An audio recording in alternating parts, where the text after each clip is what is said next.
All right, welcome tonight to our guest speaker call with Ruby Meylan. Ruby is a pitcher, and she's originally from Omaha, Nebraska, so that's her Coach AB connection there. But she originally committed to the University of Washington, and she played there for 2 years, led the Huskies to 2 amazing seasons, took them to the Women's College World Series as a freshman, and then again in her sophomore year.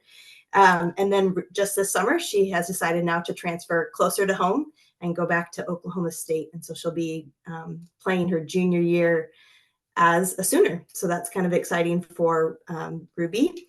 So I'll just go ahead and kick it off to you, Ruby. Go ahead and introduce yourself, share about yourself and what you're about. Yeah, you kind of covered it, but gosh, I don't even know what to say. What do you want me to? So what let's start here. What Okay. made you choose? You're from Omaha, Nebraska. Uh-huh. What made you choose to go out to Seattle? Like what was that choice like? I wasn't super highly recruited out of high school. Nebraska doesn't get a whole lot of love in softball, and so I was traveling to all the big tournaments. I was doing all that, but just being a kid from Nebraska, you kind of get overlooked a little bit. And Washington was one school that decided to take a chance on me. Not that there weren't other schools, but Washington was the only like softball powerhouse that was very interested. And I went out there. It was during COVID, so we couldn't do official visits.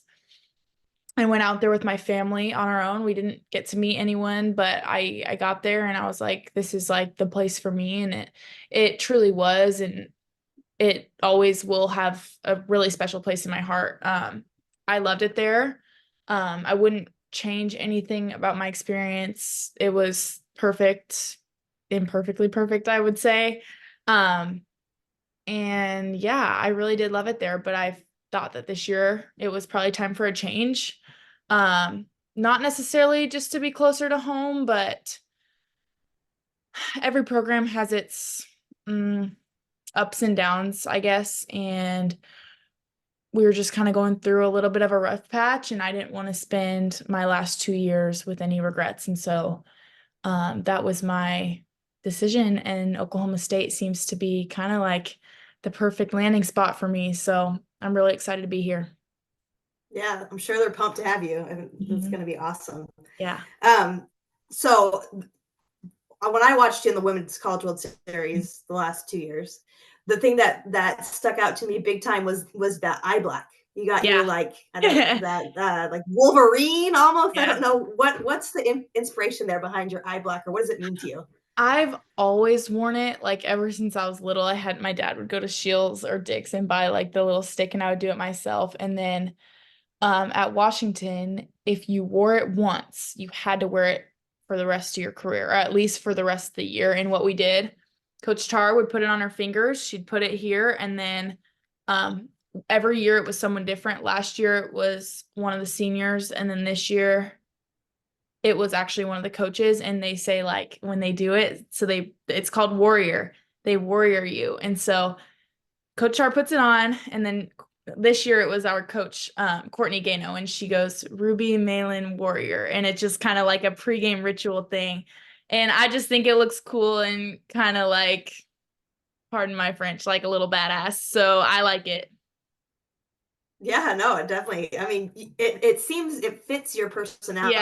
Yeah. You're a fiery player. You know, you get pumped up. I think that's awesome.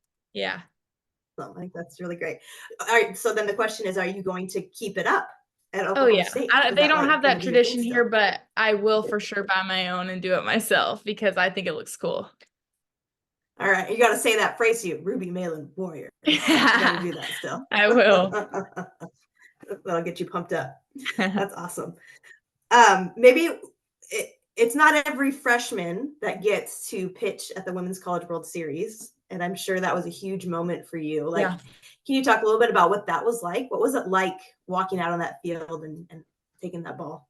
Well, I actually remember talking to Nicole Mendez, who like is very well known in the softball world. Before I went, she was at our super regional announcing for ESPN, and she had sent me a message like after the game about how happy she was for us. And she was like, when you get there, just like before you do anything, like make sure you take it in because it's scary. Like it's more eyes than ever that you've played in front of. I mean, softball doesn't get a ton of viewership in the past that we really do deserve. And so you don't get to see that many people like just watching you. And so I got out there the first game. I started all 3 games. First game I got out there and I was literally crapping my pants. I was like, "Oh my God."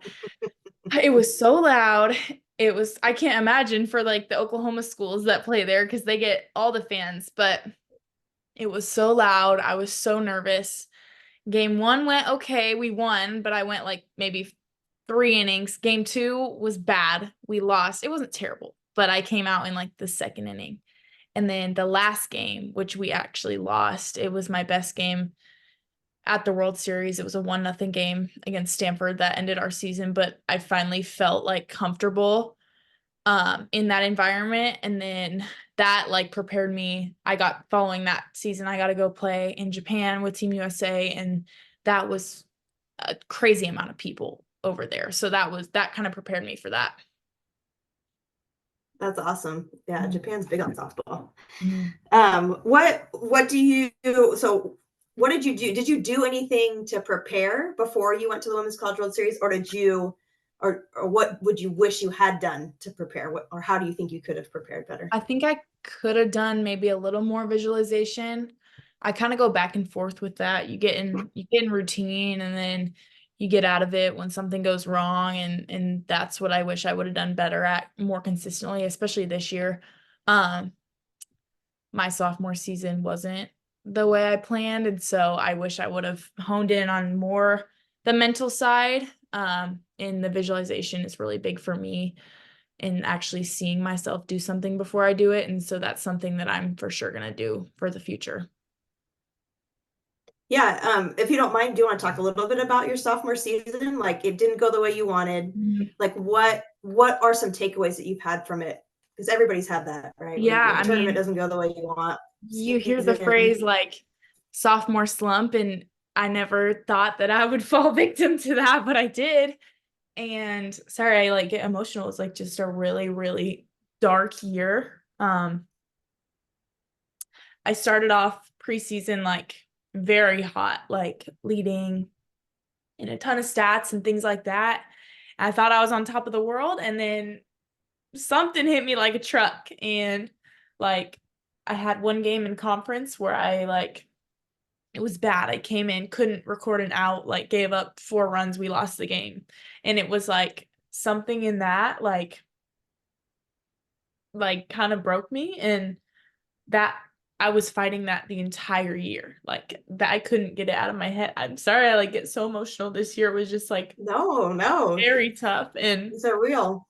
yeah, you're constantly like battling that, and like you start to believe the things you see and you hear, and like it was really tough. And it was me like learning myself, learning how I am as a person, as an athlete, like not only in softball too, but then outside of softball, I had a ton of stuff going on, like just life stuff that just punches you in the mouth. And it's like, how do I recover for this or from this, like for my team, for my parents, for my brothers, for my coaches? And so I feel like I'm like I said, like my time at Washington, I wouldn't change.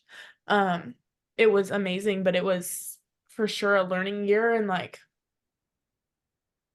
I never thought that like this would happen to me. Like, and I look back and I'm like, it really wasn't that bad. Like you get all these awards and Right. stuff. It's like from the outside it wasn't that bad, but from the inside it felt like the world was like on top of my shoulders. And I'm glad. I would never like wish that didn't happen. I mean, obviously it would be nice to have a smooth sailing 4 years. You're happy with your career and then you go on to pro and it's like, oh, everything's perfect, but that's Mhm. just not the way it is. And um Right. yeah, and that was that. Like I was just battling my mind all year, and then your body can't perform right if your mind's not right. So I'm learning. Yeah. I mean, About that's that. real life. I mean, Yeah. we've quite a few guest speakers come through, and I don't know, AB, has any one of them said they had a perfect ride? Like, not a single one. That's real life, Yep. and that's something that that it never gets easier, but it's always worth it when you battle through that. So Yeah. that's really, I'm glad that you see even now still so close to it that it's, you don't want to wish it away, but Yeah. you do have to go through it. Yeah. What do you think your biggest takeaways then were from this year? Like, what are you taking forward with you? I think I lost a lot of like self-confidence, and that's something that has been my strongest strength throughout my entire life. Like, I've never doubted myself. I've never doubted any of my dreams. I've never thought any dream was too big or too far of a stretch. And I found myself doing that this year. And it's crazy what you can do when you like truly like believe that you can do it. And so I would just say like feeding the good wolf is what I like to say. Like, there's always going to be that mean little demon in your head that's like saying these things to you, but like, how can I counter that into something positive and like no, I'm going to go prove you wrong like this inning. Like, I was in such a rut. I would go like, okay, I'm gonna try to record one out right now and like see, like, okay, there's one. Okay, there's another. I had my shortstop. We were literally counting pitches, like, okay, here's one. Like, okay, we won that pitch. Like, um, yeah, like just like taking it so little by little to try to like figure it out, and then eventually like all of that's gonna come back. So yeah, Yeah, that would be that's awesome. That's keeping it great advice. positive. And yeah, these girls, like you said, from the outside looking in, you're Ruby Malin. Look, you've got it figured out. You have to have it figured out because if you don't Yeah. have it figured out, who does, right? Yeah. But it's so good to hear you say, I don't have it all figured out. I'm learning, I'm working, I'm recovering from failure, um, just like all of these girls are learning to. And so, I mean, that just is a testament to how important these mental skills are Yeah. alongside of your physical skills. I mean, Mhm. physical skills will get you so far, but if your Yeah. mind's not right, like you said, it's not gonna the longevity won't be there for sure. Yeah. So this is the last question I'll ask, and then we'll see if there's some other questions that the girls want to ask. But um, what then would be your like go-to mental skill that you've practiced? Like, what's your favorite one? You said visualization comes and goes. Is there one that's like constant for you that really Um, helps?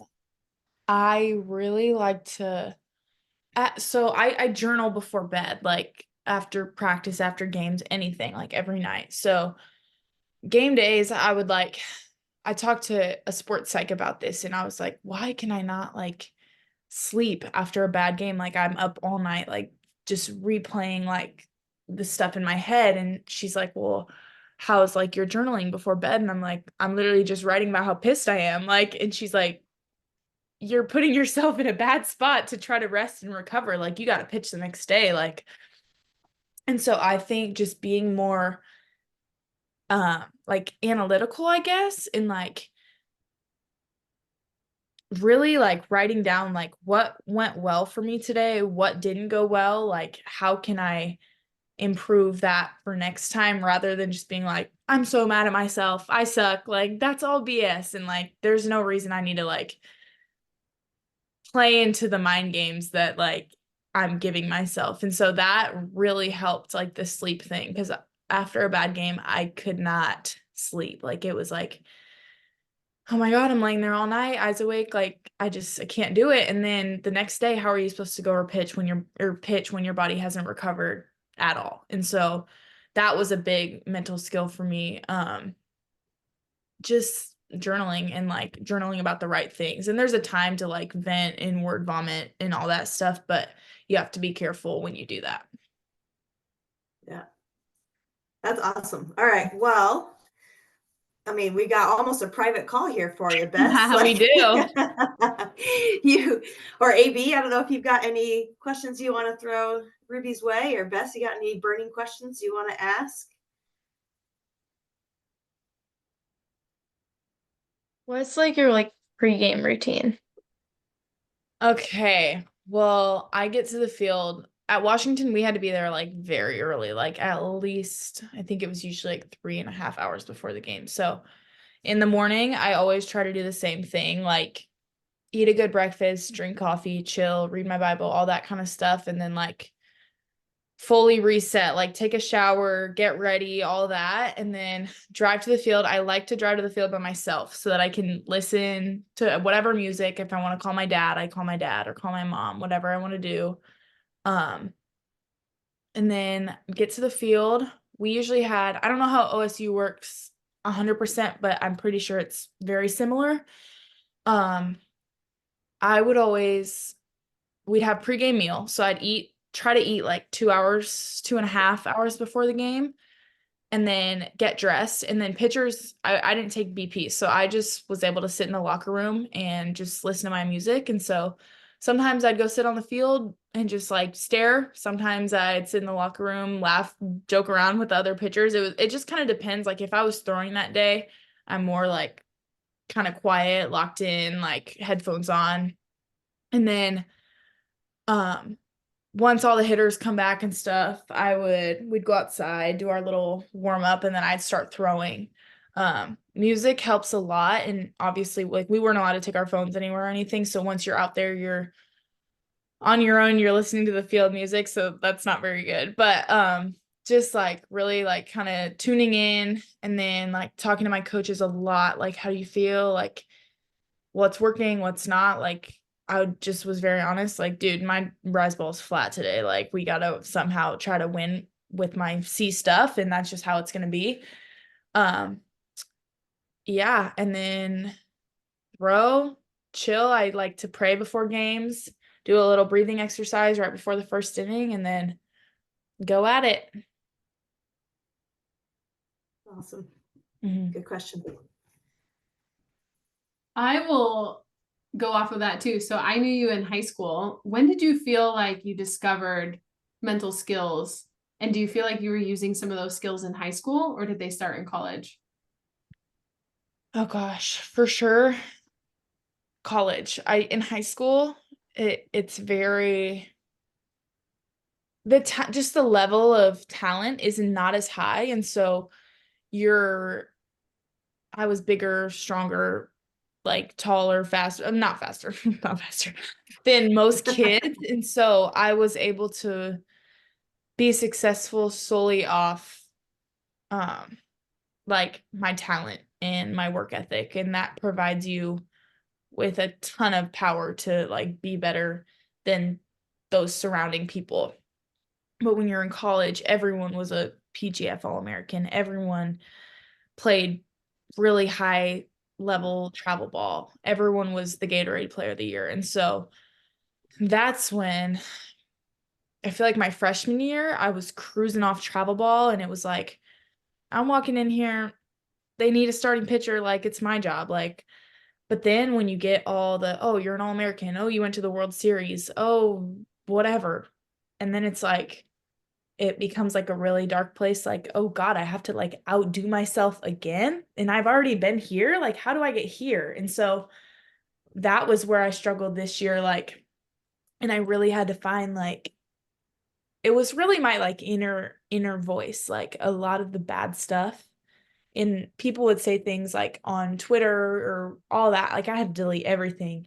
And because when you see that stuff over and over, it's like you start to like believe it. And so I would say like in this year, like I really had to learn, and I'm still learning. I'm not there yet. I'm not close, but I'm like slowly, little by little, like getting there. So it's important. Like if you could start young, you need to start young. And I would always say, like, when I was younger in high school, like, that's all BS. Like, just hit the ball, like, just throw hard. Like, that doesn't work like that. Like, that's what the mental is what separates, like, the good from the great. And it's a small percentage of people who actually understand.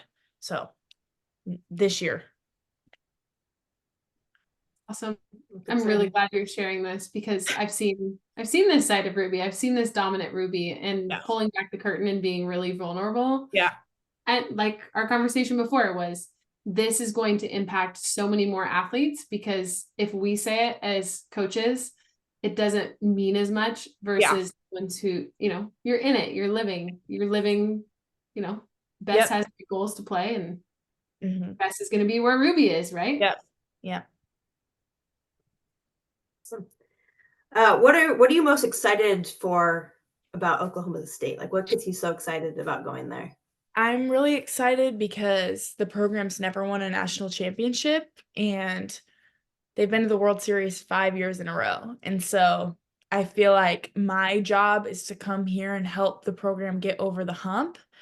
Um, and I'm excited to have like a new challenge. Like I said, I loved Washington, but there's something like fresh and exciting about like having a new start and like being the new girl in town, and like it's it's really like fun and exciting and cool, and I'm just excited to like represent this university and the tight-knit program that it is, and all the fans. Like I came here for a visit during super regionals, and the whole town's at the games, and like everyone knows who you are, and like people just walking on the street, like people are like, oh my God, hey, like you're the new transfer. I'm like, what the heck? Like that's so crazy. Like it's just small town, like. And the really exciting part is like I feel like Oklahoma, the state of Oklahoma, has kind of become the hub for softball in America. And with OU obviously being what they are, like right down the street, like that's great talent that we can play against. And having like Devon Park, like right there, like the World Series is literally right down the street. And so just knowing that like that goal of the national championship is like at our fingertips, like just kind of getting over that hump and doing what I was brought here to do.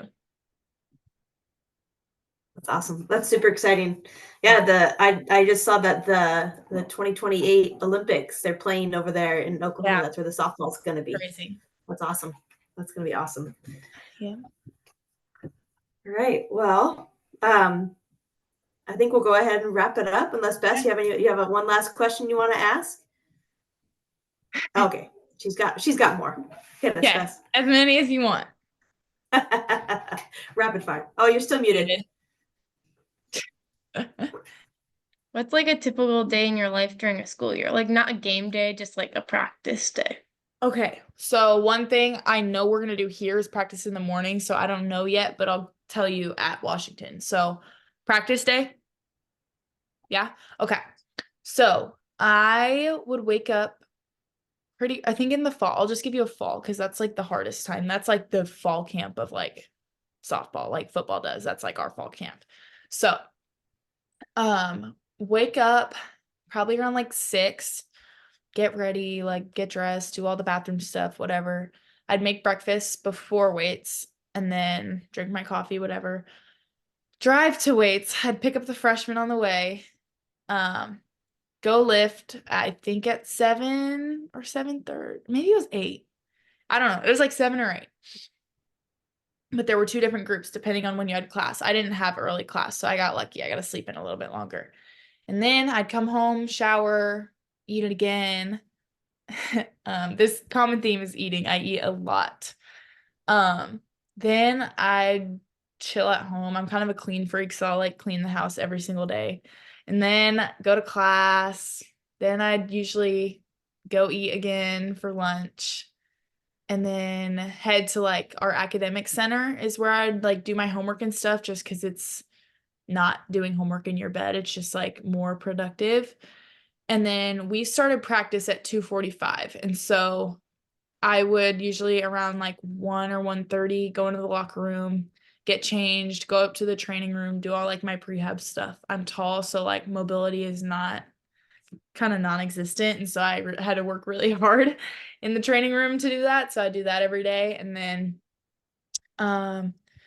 go down. Usually I would do some like extra cardio stuff as a pitcher just because we're not getting as much work in as the hitters. So just got to get the body moving. So I do that before practice, and then we'd go in for practice at 2:45, have usually like an hour-long meeting, and then go out to the field. We were inside most of like the spring up until it got warm, but in the fall we're usually outside. And so then we'd practice anywhere from like 4 to 6 or 4 to 6:30, depending on the day, and the meeting length determined how long the practice was too.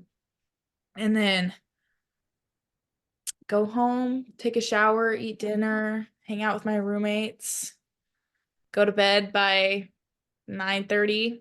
It's literally just like a full-time job. Like that's what it is. It's very strict routine every single day. So yeah. Anything else? So that brings up a really good question that I would love for you to share. Okay. Is if the only thing you're ever doing is softball, what do you do outside of softball to pour into your bucket? Like, what's your bucket filler? This is such a bad habit. I'm a shopper. So this is what I bought today. I bought all that stuff from my house. I like to shop. I like to eat out. Chipotle. Me and my roommates go to Chipotle all the time, like at least like 4 times a week. And so I do that. Call my parents a lot. I read my Bible every day. It's like little things. Like you don't have time to go do a bunch of stuff. And so finding like joy in like I like to cook. I meal prep. I like to go to the grocery store. It sounds so stupid, but I really like writing a little grocery list and like going and buying it. And then yeah, just like dumb stuff. It's fun. But I think that's the beauty of it, because we take it for granted. But then if you took those things away and all you were doing day in and day out is softball, no wonder you get burnt out. And so those little moments where you are filling your bucket. Hey, Ruby's not just a softball player. Did you know she's actually a really great cook? Yeah. That serves a purpose beyond just doing something frivolous. So yeah. I love it. Kara, do you want to ask the infamous, since we're going to be airing this on the podcast, do you want to ask her the future self question, or the past, or the time traveler question? I feel like you've already asked it. Yeah. So this is the question I like to ask everybody on the podcast is, what would you, if you could go back in time, what would you tell yourself? Do we have a time frame? 7 years ago, 5 years ago? What would you tell old self from future self? Ooh. Go back to Ruby, like in high school, or go back to Ruby before she steps on a UW campus. What would you tell her? Oh, gosh, hold on. That's tough. So before like in high school? I mean, make it when you want it to be, whatever. In high school or end of high school or University of Washington, whatever. What would you tell I'm gonna past say you? like early high school. Like no dream is like ever gonna be too big. Like I never thought I'd be able to go to a school like Washington or get an offer from a powerhouse softball program, but then I went there and surprised a lot of people. And then I made Team USA and I'm like, oh my God. I literally remember like I left the tryout like, Mom, I'm glad I went, but I don't think I made it. 10 minutes later, I get an email. You're going to Japan. And I'm like, oh my God. Like who freaking would have thought? And then it's like, this year happens. It was what it was. We didn't go to the World Series, whatever. Like, wasn't an All-American, wasn't. And it's like, okay, but now I get to go compete for a school like Oklahoma State and try to do it again and try to make the Olympic team in 28. Like, it's just like nothing is too big and you're this far away. So like this year I was this far away from going to the World Series and I wasn't even close to being at my best. And so I think just like keeping it all in perspective, like, oh my God, I feel like crap this year, but I was a first team all conference pitcher. Like that, it doesn't just like happen like that. It happened because I did it. And so just like keeping everything in perspective and like, dude, who cares what people say? Like you play for Team USA. You have played in Oklahoma City. Like you've went to Japan. It's crazy. Like no dream is ever going to be too big until your career is over and you didn't do it. And shoot, I could play till I'm 40. So like that's that. But like I'm gonna be chasing awesome. Olympic gold medal till I freaking die. So yeah, that's it. Awesome. And there's joy in that chase too, right? It's not just reaching those that's the big, best part. big Once you dreams, get not there, just you're reaching like, the big goals. once you get there, it's like, oh, what's next? Like the best part is Right. actually trying to get there with your teammates, with your coaches, like the crappy times where you're crying in bed after a game and then the next game you throw a shutout. It's like, what the heck? Like softball's crazy. That's why we keep coming back. Yeah, exactly. It is a never crazy stops. sport. Yeah. Keeps you coming back. Yeah. Well, thank you so much, Ruby. Thank you course. for sharing these authentic experiences. And I'm a crier, so you guys got it all. Hey, you know what? Like, if that's what you feel, cry. Like that's, I think that's there's a lot of strength in being able to just show emotion. So I think that's really, really great.